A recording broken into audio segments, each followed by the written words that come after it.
अवधूत चिंतन श्री गुरुदेव दत्त. तर श्रोते हो, आता जाणून घेऊया श्री गुरुचरित्रामृतातील पुढचा अध्याय म्हणजे 17वा.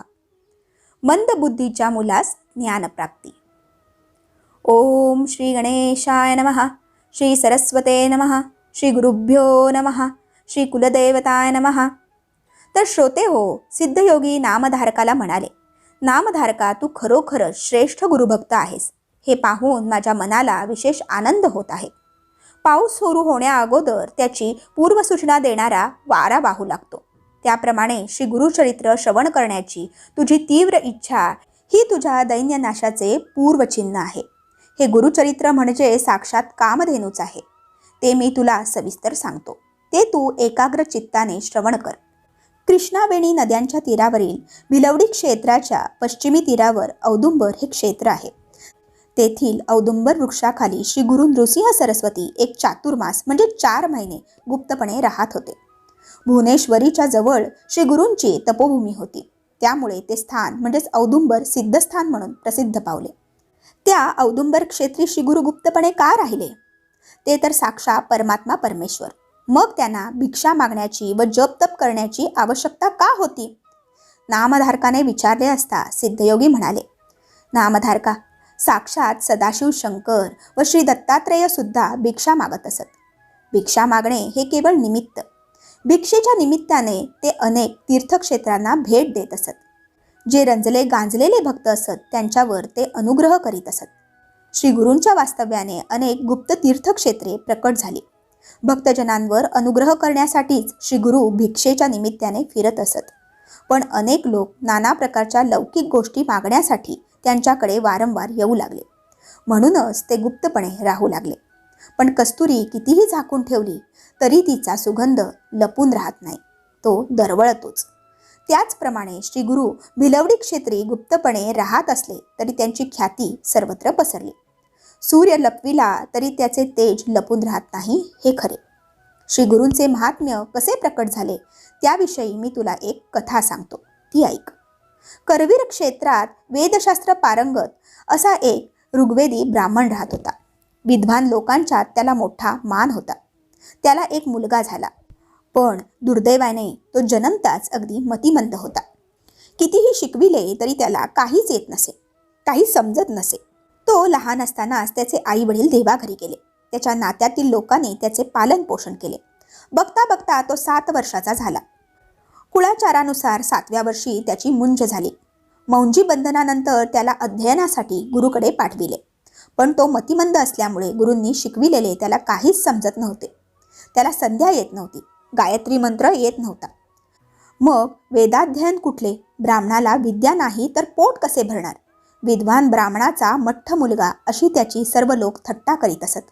लोक त्याला म्हणत, अरे मूर्खा, तुझे वडील केवढे विद्वान होते, तू मात्र अगदी दगडधोंडा आहेस.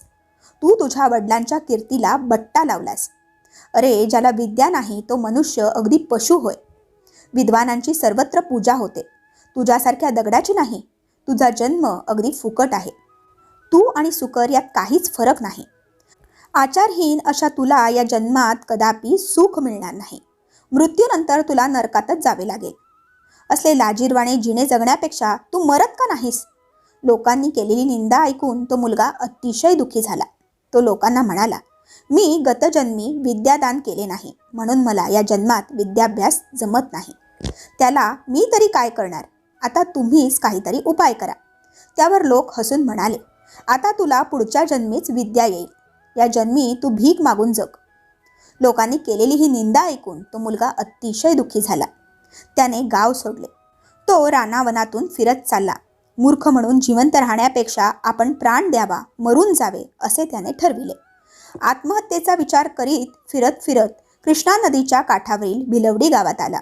तेथे नदीच्या पलीकडे भुवनेश्वरी देवीचे सुंदर मंदिर होते. तेथे त्याने देवीचे दर्शन घेतले. त्याने अन्नपाण्याचा त्याग केला व देवीच्या समोर धरणे धरून बसला. देवीची आपल्यावर कृपा व्हावी यासाठी तो आक्रोश करीत देवीला आपले दुःख सांगू लागला. हे जगन्माते, सर्व जगाने माझी हेटाळणी केली, माझी उपेक्षा केली, पण तू तरी माझ्यावर कृपा कर. मला दूर लोटू नकोस. 3 दिवस लोटले तरी पण देवीची आपल्यावर कृपा होत नाही, ती प्रसन्न होत नाही. हे पाहून त्याला अतिशय दुःख झाले. तो देवीला म्हणाला, माते, आता मी काय करू? कोठे जाऊ? माझी हाक तुला का ऐकू येत नाही? माझ्यावर तुझी कृपा होत नाही, म्हणून मी माझी जीभ कापून तुझ्या पायांवर वाहतो. असे म्हणून त्याने खरोखरच आपली जीभ कापली व देवीला अर्पण केली. तरी सुद्धा देवी प्रसन्न झाली नाही.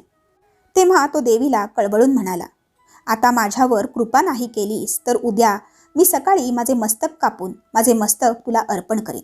त्यावर भुवनेश्वरी देवी प्रसन्न झाली. त्याच रात्री ती त्याच्या स्वप्नात आली. ती त्याला म्हणाली, बाळा, तू इतके दुःख कशाला करतोस? माझ्यावर रागावू नकोस. नदीच्या पलीकडे औदुंबर वृक्षाखाली एक महातपस्वी अवतारी पुरुष आहेत. ते साक्षात श्री दत्तात्रयांचे अवतार श्री नृसिंह सरस्वती आहेत.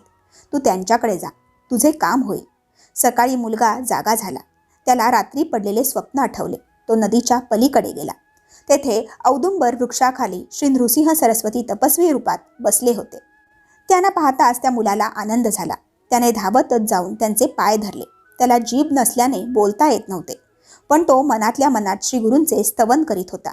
श्री गुरूंनी त्याचा मनोभाव ओळखला. ते प्रसन्न झाले. त्यांनी त्याच्या मस्तकावर वरदहस्त ठेवून आशीर्वाद दिला.